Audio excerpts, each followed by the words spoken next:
जय श्री हरि, जय भोलेनाथ।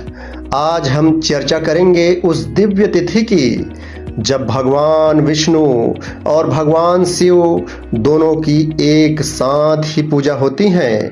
और यह दिन है वैकुंठ चतुर्दशी का, हरि और हर का अद्भुत संगम।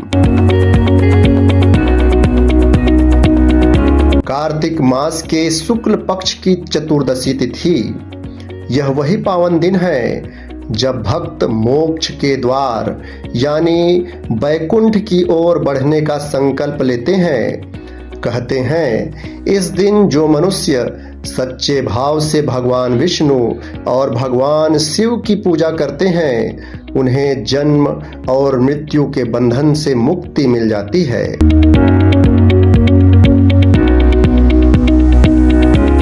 वैकुंठ चतुर्दशी से संबंधित पौराणिक कथा है, जो कि कथा काशी नगरी से संबंधित है, जहां एक बार स्वयं भगवान विष्णु ने यह निश्चय किया कि वे भगवान विश्वनाथ की पूजा करेंगे। उन्होंने 1000 कमलों से पूजन का संकल्प लिया। विष्णु ने हजारों सुंदर कमल एकत्र किए और शिवलिंग पर अर्पण करने लगे।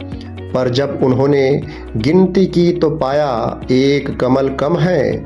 विष्णु जी को कमल नयन भी कहा जाता है, क्योंकि उनकी आंखें कमल के समान सुंदर हैं। उन्होंने निश्चय किया, यदि एक कमल कम है तो मैं अपनी एक आंख अर्पित कर दूंगा।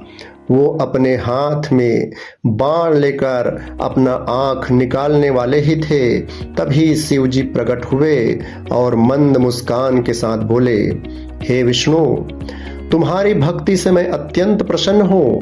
आज से यह तिथि वैकुंठ चतुर्दशी कहलाएगी। जो भी इस दिन हमारी और तुम्हारी संयुक्त पूजा करेगा, उसे वैकुंठ धाम की प्राप्ति होगी।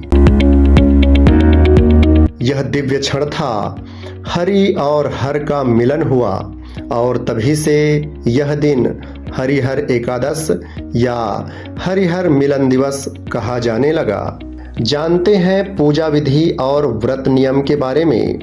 भोर होते ही भक्तजन स्नान कर स्वच्छ वस्त्र धारण करते हैं। गंगा या किसी पवित्र नदी में स्नान करना विशेष फलदायी माना गया है। पहले भगवान विष्णु की पूजा करें।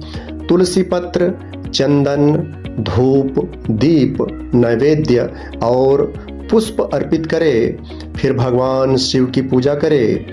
बिल्व पत्र, दूध, जल और धतूरा भी अर्पित करें। इस दिन दीप दान का विशेष महत्व है।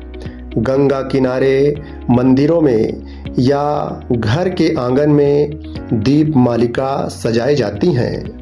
मान्यता है कि दीपदान से अंधकार से प्रकाश की ओर, मोह से मोक्ष की ओर हमारा जीवन बढ़ता जाता है।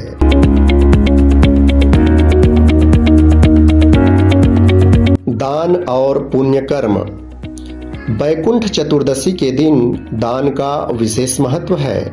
अन्न, वस्त्र, दीप और स्वर्ण का दान जीवन में आने वाले कष्टों को दूर करता है। भक्त कहते हैं कि हरि की कृपा बिना शिव की पूजा अधूरी होती है और शिव की कृपा बिना विष्णु का आशीर्वाद अधूरा होता है। इसलिए इस दिन दोनों देवों की एक साथ आराधना करने की परंपरा चली आ रही है। आध्यात्मिक संदेश। वैकुंठ चतुर्दशी हमें यह सिखाती है कि शिव और विष्णु में कोई भेद नहीं है। दोनों एक ही हैं। सत्य के दो रूप हैं, एक सृजन का प्रतीक है और दूसरा संहार का प्रतीक है, पर दोनों का लक्ष्य एक ही है, धर्म की रक्षा और आत्मा की मुक्ति। इस दिन जो भी व्यक्ति भक्ति, करुणा और निष्ठा से पूजा करता है, वह अपने भीतर के अहंकार, क्रोध और मोह को समाप्त करता है। और जब मन पवित्र हो जाता है, तभी आत्मा को वैकुंठ का मार्ग दिखाई देता है।